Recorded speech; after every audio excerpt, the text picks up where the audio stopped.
Howdy YouTube, Mike Howell here for Naps, New Age Pipe Smokers.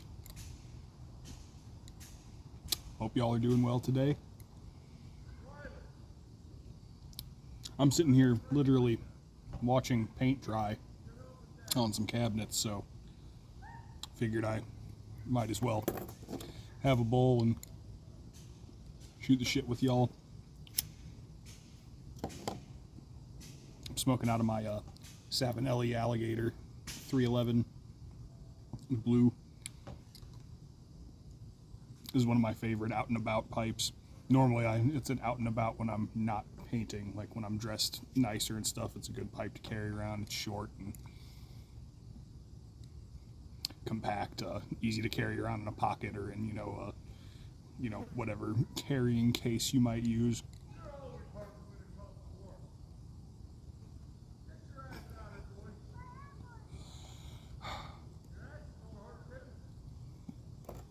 Anyway,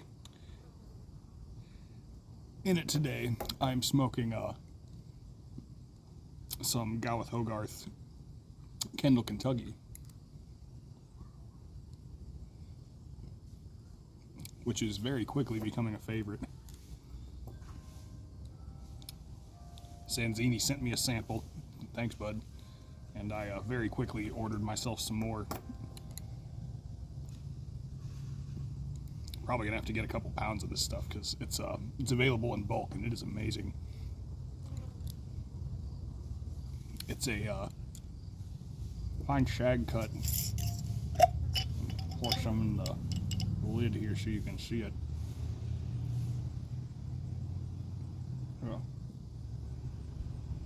Very fine shag cut, 100% dark fired. Made from a few different burleys grown in Africa. It's really fantastic.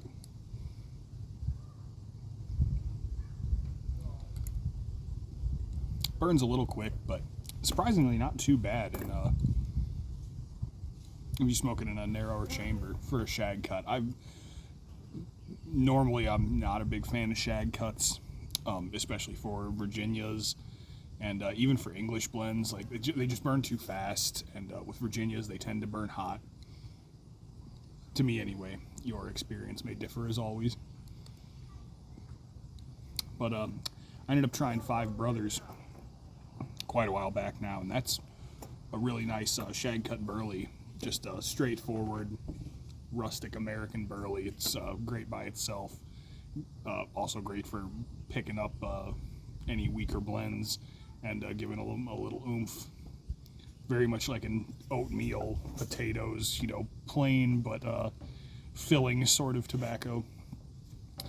And it also, because it's a burley, it burns a little slower than Virginias tend to. And so I'm like, okay, for a shag, this isn't bad. I can get down with this. But I tried this stuff, and I'm like, wow. That's at least 2 on the shag blends that I enjoy. And I mean, GH tobaccos are almost all good, but this is really, it's really smoky, but it's like a sweet, meaty kind of smoke. Very, very savory.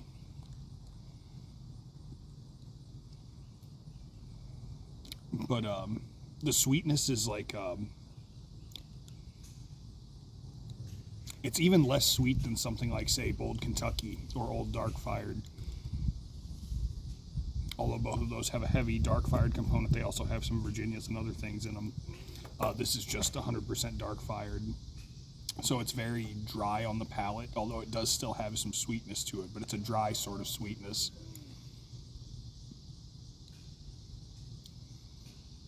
It's really good. If you like dark fired at all, I would recommend it. If you're looking for something to just kick you in the teeth with nicotine, this might be for you.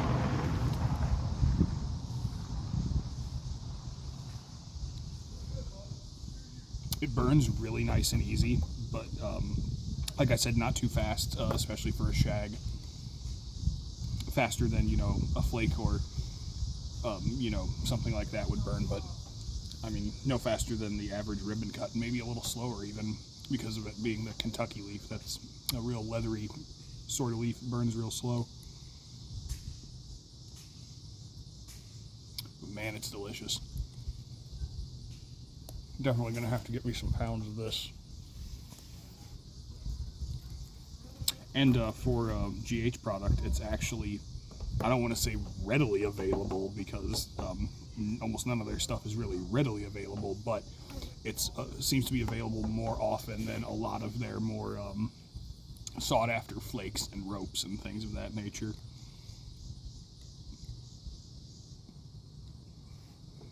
I wonder if that's because they're I mean, I guess the pressing and rope, the coiling process of the ropes and all that takes quite a bit of time. Whereas a shag like this, they can just shred the leaf and call it good.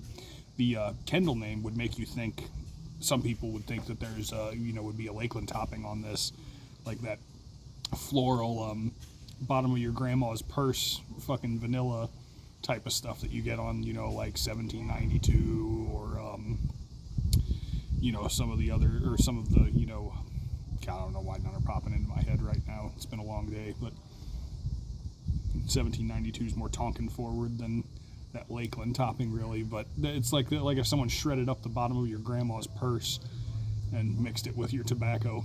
Some people like it. I don't mind it. I can take or leave it. But the Kendall name would a lot of times brings that Lakeland topping to people's mind. But this doesn't have it at all. There's no flavoring that I can tell. It's just pure leathery, smoky goodness.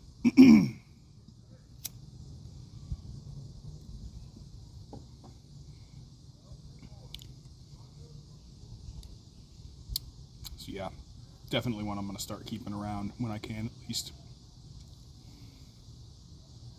Scratches the same itch for me that H.H. Bold Kentucky does, but it's even more dry and with less sweetness, and it's also way easier to prepare.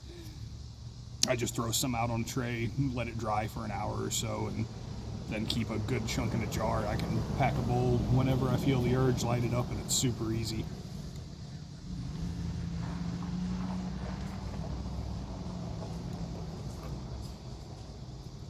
Burns really well, takes to the flame real easy. Goes out easier than I would expect a shag to, but I mean, it's that tough Kentucky leaf. It's fire cured, so the slow burn for a shag cut means you might have to relight once or twice, but probably not.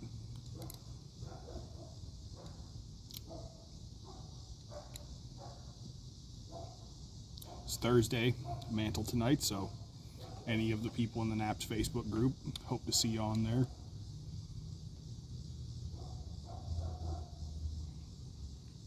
Thursdays are normally, I always look forward to a video from one of my favorite YouTubers, Steve Wallace, Camping with Steve. A lot of people have seen him. He's just a really kind-hearted, wholesome dude who likes to go camping in extreme conditions and stealth camping in places like behind a sign going into a town, or in the parking lot of a police station, or in the middle of a roundabout, or, you know, normal stuff like that. But last week he posted a video basically just saying he was sorry. He was going to probably be absent for a little bit because his wife passed away suddenly in her sleep. And that really sucks. It got me to thinking a lot. I mean, especially, like, you know, a guy like that, it's awful. It was so clear how much they loved each other, and you know, that he just doted on her, and that they enriched each other's lives a lot.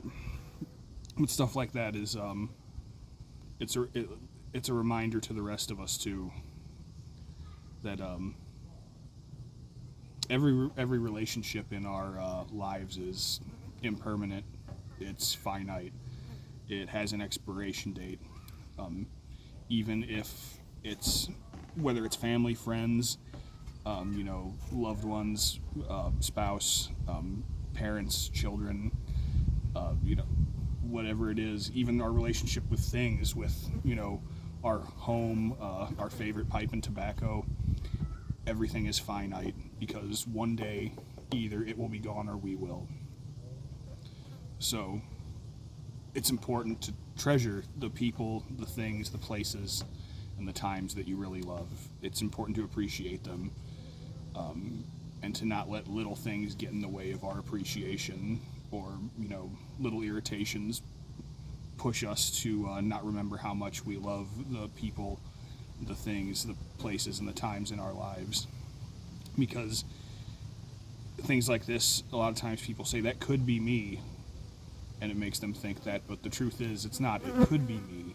One day it will be me, and it will be you, and it will be everybody we know. One day either they will be gone or we will. So every relationship we have has a shelf life. So we got to treat it with care, and we got to appreciate every second of it. Our friends, our family, our loved ones, even whether it's people that you see every single day or people that you only talk to on the internet, just remember how precious they are. Remember how precious everything in life is. We're only here for a short time. Whether you believe we die and go to heaven, or go round and round again and again in reincarnation, or fade away into nothing, or something else entirely. This life that we have right here, it's going to end someday. And all the things that we treasure in the world are going to end someday. So treat them with care. Really appreciate them while we got them, while we're here.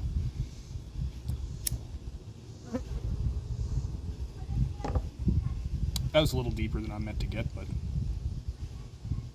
what the hell. But yeah, my good wishes and love go out to Steve and, all the family and friends in their time of loss, because that sucks. And to anybody who loses someone like that, I can't imagine. I mean, I've lost people in some very hard ways, but I can't imagine waking up next to a loved one and they're gone, to a spouse. That's rough. So, much love and all the good wishes in the world.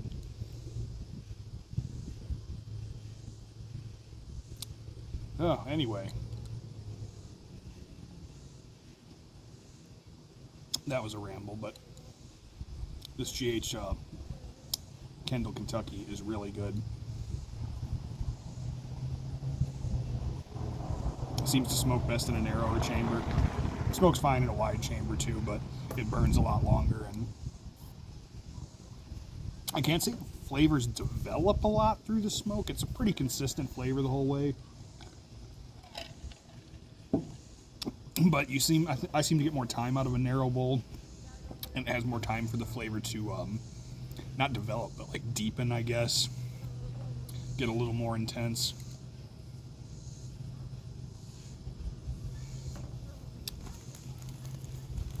Yeah, it's really like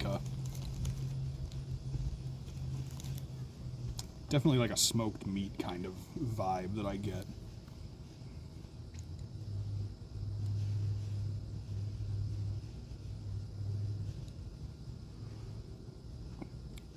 Especially on the retro hail.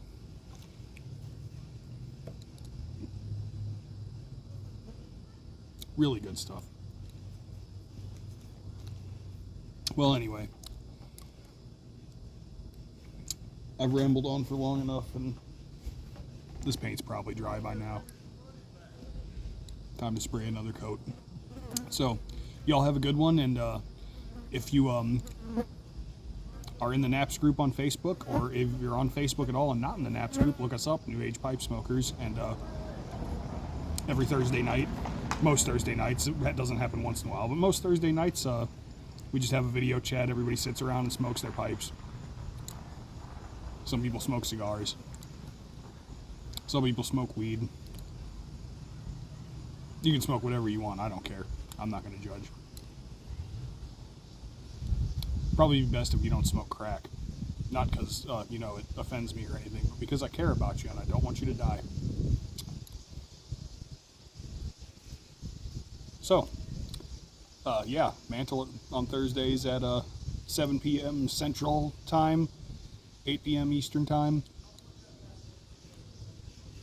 whatever time that is, wherever you happen to be in this country or world. I'm going to finish spraying these doors. Hope you all have a good day, and I will talk to you later. And remember, the universe may piss down the back of your neck every single day, but it will only drown you once. So keep your fucking chin up.